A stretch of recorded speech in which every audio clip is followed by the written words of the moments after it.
Très heureux de vous avoir très nombreux, vous qui nous suivez de partout à travers le monde, mesdames et messieurs. Bonjour et bienvenue dans ce nouveau numéro de votre magazine d'actualité Top 243 News, diffusé sur Entrepreneuriat TV. Vous allez comprendre avec nous dans ce nouveau numéro spécial des 48 heures de campagne et audition des différents candidats au poste du bureau définitif du Sénat. Quelques postes étaient vacants et ça vient de se faire. Vous allez suivre en exclusivité tour à tour comment chaque candidat a défendu ce projet de société qui a commencé depuis le dimanche 28 février 2021. Aujourd'hui, le dernier jour, c'est 1er mars 2021. Nous allons suivre en exclusivité le déroulement de la séance plénière de ces jours et on va y revenir.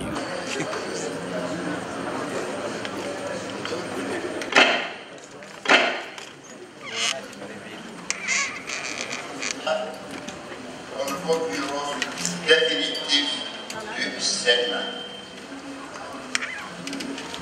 Ce groupe comprend les candidats rapporteurs, deuxième vice-président et président. Je rappelle les principes édictés au cours de la séance d'hier.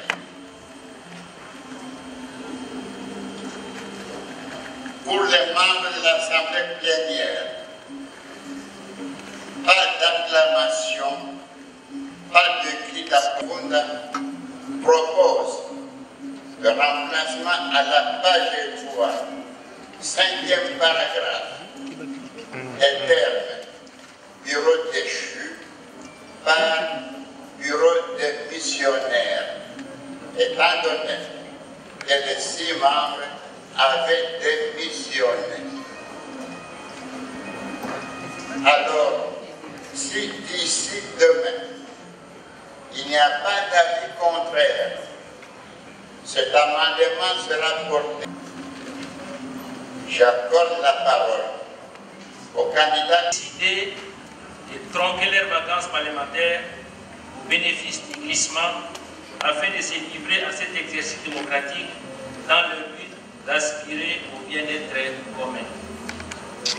Cependant, laissez-moi vous dire que je suis personnellement gêné de parler de moi-même par rapport aux évidences circonstancielles.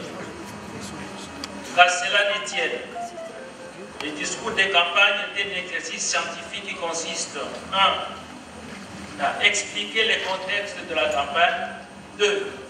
à présenter les profils du candidat, 3. à dérouler les exigences du poste et 4.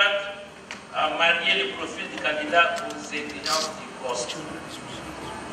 Ce n'est donc ni le lieu ni le moment de s'attaquer aux adversaires politiques que nous respectons bien. Primo, les contextes de campagne. Il s'agit bien d'une révolution que les sénateurs se sont décidés de mener, laquelle s'inscrit dans l'article 23 du règlement intérieur du Sénat. Pour cela, le processus qu'il engage présentement est conforme à l'article 28 du règlement intérieur du Sénat. Encore une fois, félicitations et bravo. Cependant, les sénateurs se sont convenus dès le départ qu'ils devraient taire leurs ambitions afin de maximiser la chance du processus entamé. C'est ce qui est arrivé. Étant donné par ailleurs que de suite de cela, 6 postes sont déclarés vacants, le moment était donc venu d'exprimer les ambitions par rapport aux compétences alliées au degré de participation à la lutte. Chers collègues, le monde entier a suivi la révolution du Sénat et il l'a accompagné dans le combat, au point où il s'est fait une idée très précise du dénouement de cet exercice démocratique. Les sénateurs ont bien en tête que la RDC est entrée dans un cycle nouveau, union sacrée de la nation, au sein duquel le Sénat devrait nécessairement s'inscrire à l'instar de la Chambre sœur qui étaient déjà en longueur d'avance. En s'inscrivant dans ces cycles nouveaux, les porteurs de cette nouvelle vision devraient impérativement déclencher un processus d'alternance au bureau. Cela ne veut pas dire que ceux qui seront remplacés sont devenus des diables. Chers collègues, la victoire dont les sénateurs savourent les délices n'est pas un fait de génération spontanée. Il fallait la contribution de chacun des sénateurs à des degrés différents. Les sénateurs doivent imprimer dans la tête des Congolais la culture de la révolution démocratique. Chers collègues, les combattants de chaque lutte ont toujours été récompensés en tenant compte bien sûr des profils exigés. Car la raison ne devrait pas quitter cette maison comme disait Pascal Lissouba en 1997. Il aurait suffi que les pétitions soient retirées pour que le processus s'arrête net. Secondo, concernant le profil, chers collègues, je suis un citoyen du monde.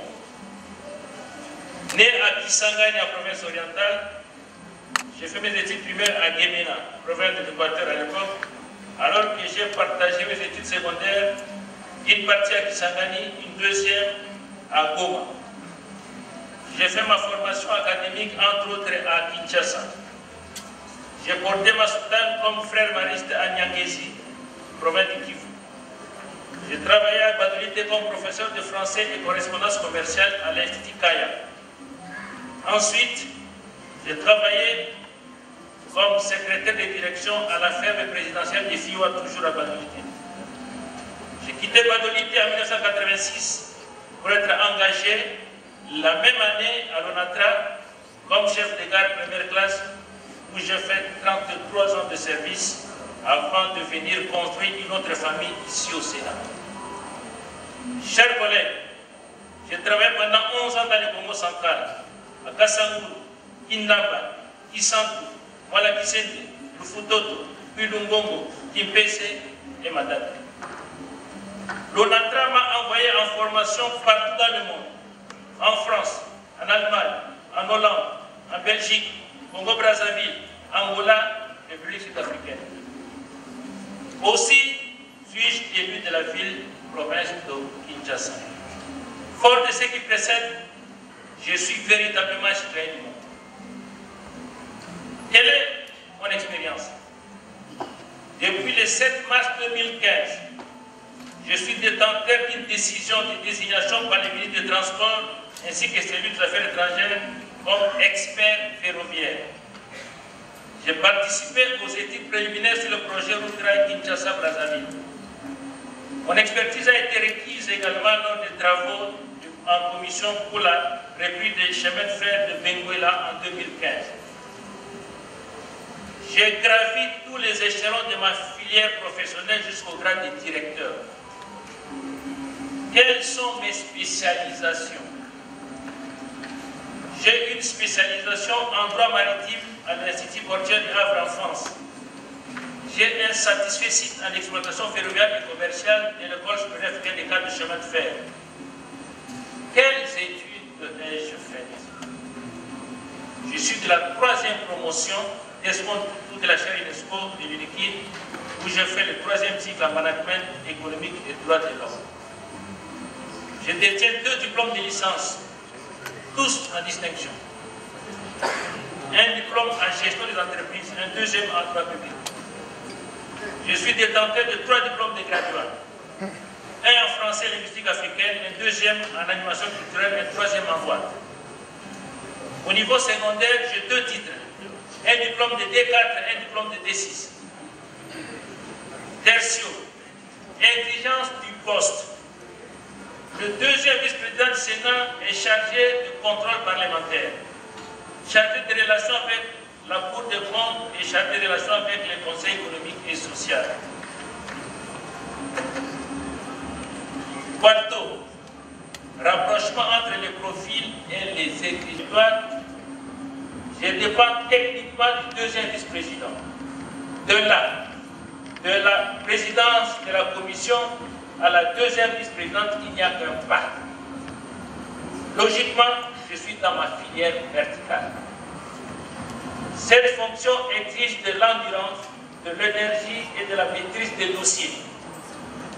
Très humblement, mon profil correspond à point nommé aux exigences du poste. Et ma commission a auditionné 12 ministres et 2 mandataires au cours de la session écoulée. Le vice-président sortant m'avait congratulé avec plusieurs lettres de félicitations. Quoi de plus normal que j'accède à ces postes? Je promets aux collègues que les contrôles parlementaires seront intensifiés et rigoureux afin de pousser les membres du gouvernement et les mandataires du portefeuille de l'État à améliorer leur gouvernance. Le bureau fera-t-il régulièrement rapport à la plénière sur mes relations avec la Cour des comptes et le Conseil économique et social? Honorable sénateur, très chers collègues, lorsque vous allez vous retirer demain aux urnes, vous serez seul devant votre conscience avec Dieu comme témoin des actes invisibles. Surtout, projetez devant vous les films élogieux des événements de la révolution parlementaire du Sénat. Honorable président du bureau d'âge, honorable membre du bureau d'âge, honorable sénateur et chers collègues, je ne doute pas un seul instant de votre détermination de porter massivement vos voix sur ma personne. Chers collègues, avec Dieu nous vaincrons, je vous remercie. Question, j'ai apprécié. Les collègues ont été soumis à un exercice démocratique et chacun des candidats a parlé. Nous avons écouté. Le mardi, nous allons trancher. En attendant que notre tour arrive demain, le verbe, vous l'aurez, vous l'entendrez demain. Il ne pose aucun problème. Les postes ne sont pas attribués aux provinces. Les postes présentent les exigences qu'il faut couvrir avec un profil. Voilà pourquoi nous sommes candidats. Et il faut savoir que je suis le citoyen du monde. Je suis de l'Équateur. Je suis élu à Kinshasa.